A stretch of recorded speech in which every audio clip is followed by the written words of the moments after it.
I'll start by stating who I am. My name is Honorable Dr. Julie Ouma Oseko, CS. I am an advocate of the High Court of Kenya. It means I'm a lawyer by profession. I am also a family member. I'm a mother of 4 daughters. I'm a widow, and I also have several grandchildren. I was born and grew up in Siaya County, in Game constituency. I went to school in Kisumu County. My father was employed by the Kenya Railways, so I grew up in Kisumu City. I did my primary school there. I did my secondary school there, Kisumu Girls. Then I went to Nia Girls High School.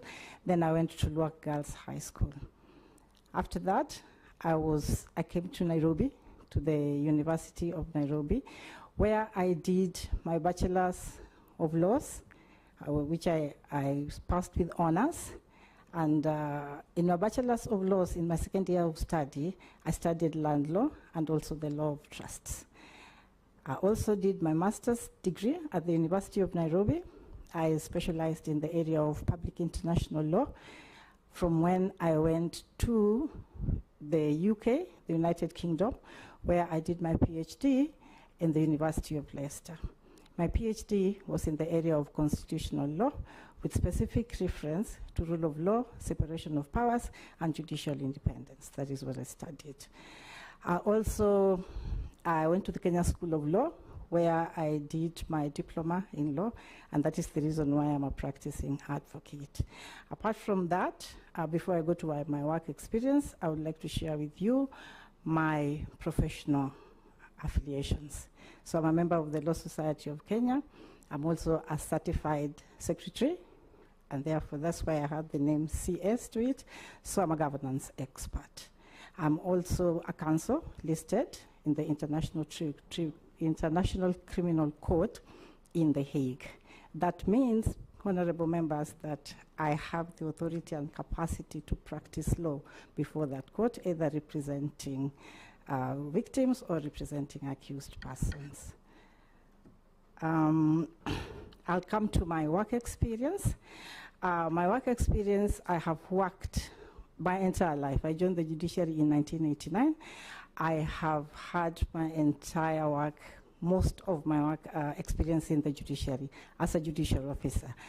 First, before I joined the judiciary, I worked briefly for 2 years at the Nairobi City Council. And when I was at the Nairobi City Council, then it was called the then Nairobi City Commission. I was attached to the litigation department, and there is the first time officially I came to terms with land issues, because I was in the conveyance department and I was also in the litigation department, specifically the rates department. I worked there for 2 years, then I joined the judiciary, and I was taken to Kibera Law Courts. I started as a district magistrate 2 professional, and I have risen up the ranks until the year 2022, when I exited the Judicial Service Commission as a chief magistrate. So I have about over 30 years of experience as a judicial officer. So basically, Your Honors, I am a public servant. I've only worked in the public service. I haven't worked in the private sector. In the course of that work in the judiciary, I came to be able to align myself to land matters. As you may very well know, magistrates, judges, we hear a lot of land cases. So I interpreted, I applied, and I presided over very many land cases. Also, in terms of the criminal section of it, there are also several cases that touch land. I came a lot in contact with historical land injustices. My work took me to very many stations in the country. So I have worked in Nairobi, I worked in Machakos, I worked in Molo, and at that particular time, in 2007, I was the senior principal magistrate in charge of Molo Law Courts. And then I've also had 10 years experience in the coast. In Mombasa, I worked for 4 years, and the last 6 years I worked in Malindi. I've also worked in Kiambu. So I have a very good, rounded experience in land matters and matters touching to land, which I've accumulated in my work in the judiciary. In that work experience, honorable members, also, it's just, I've not just worked in court, I've also worked outside the courtroom, but inside the judiciary. In the year 2012, when I came back from my PhD, I was seconded to the Judiciary Training Institute, where I was the deputy or the assistant to the director of JTI. There, in the Judiciary Training Institute, does training of judges and magistrates and non-judicial staff.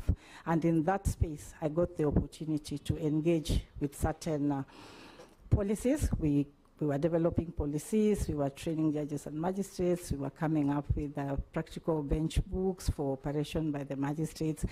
And just to mention what will align to the mandate, if I am given this opportunity, I can say that I was one of those pioneers who brought ADR, alternative justice systems, into the judiciary. We started it, I was chair of the task force that was mandated to come up with the pilot to try to see if the judiciary could engage with the traditional justice systems, which pilot we did in Isiolo, and it was very successful, and I must say that I am proud that that is one of the constitutional mandates that is being implemented today. I also took part in the mediation, which I did the pilot at JTI with the Strathmore School. We are the ones who started it. I launched it, and then I left it to go on. I also conceptualized and drafted the first, brought together the first mediation accreditation committee, because I was tasked with bringing life to that aspect of the Constitution. Apart from that, I also worked in the judiciary, JPIP, the Judiciary Performance Improvement Project, JPIP. This was a $150,000 loan by the government, World Bank, to the judiciary. And our work was to make sure that we utilize that fund to improve the performance of the judiciary. And in that role, I am the one who drafted the JTI component of the project appraisal document.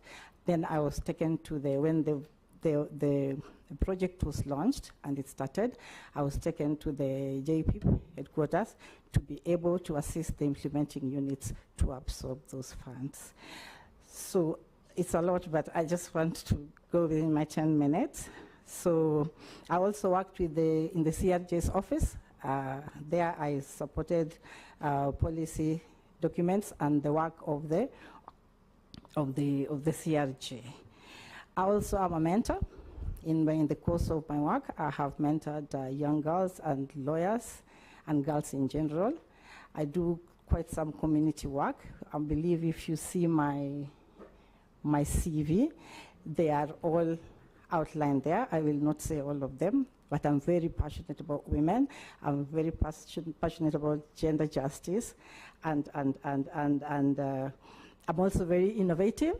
I've also had some successes. I have received some accolades. The CB Madan Prize I've received when I was in Malindi. My court was one of those ones that were recognized for best performance in the country. I went there in 2019. In 2016, by 2019, 2 years, I had turned out that court, and I'm also very, very passionate about technology, because I was also in the Judiciary ICMS Committee, which was advising the judiciary on all those matters ICT. So I'm an innovator, I am an achiever, I work hard for the public, I'm passionate about public service, and if these honorable members give me the opportunity to serve the Kenyans, I will continue to do so. Thank you. Thank you so much for that elaborate and eloquent presentation in form of an introduction. Honorable members, and I want to open the floor. I know from what she has presented and based on what we have done from the morning, we should be able to move so that we can then vet the gracious lead who is before the committee. Honorable Joseph Gitari, I hope you have a pen. And if you don't have one, we can give you one and a pen, and a paper, so that you can take. We'll take a set of 3, then after that, we'll give another cohort. Bwana Gitari. Thank you, Chair. And I want to be on record that I'm a surveyor and a member of ISK. Switch off your mic, Madam Julie. Switch off your mic. I want to tell the nominee that the Institution of Surveyors of Kenya has publicly stated that you and other nominees lack core RAD sector qualifications such as RAD Law, Survey, Spatial Planning, and RAD Economics. They have questioned how a commissioner without the background can effectively contribute to NLC technical mandate.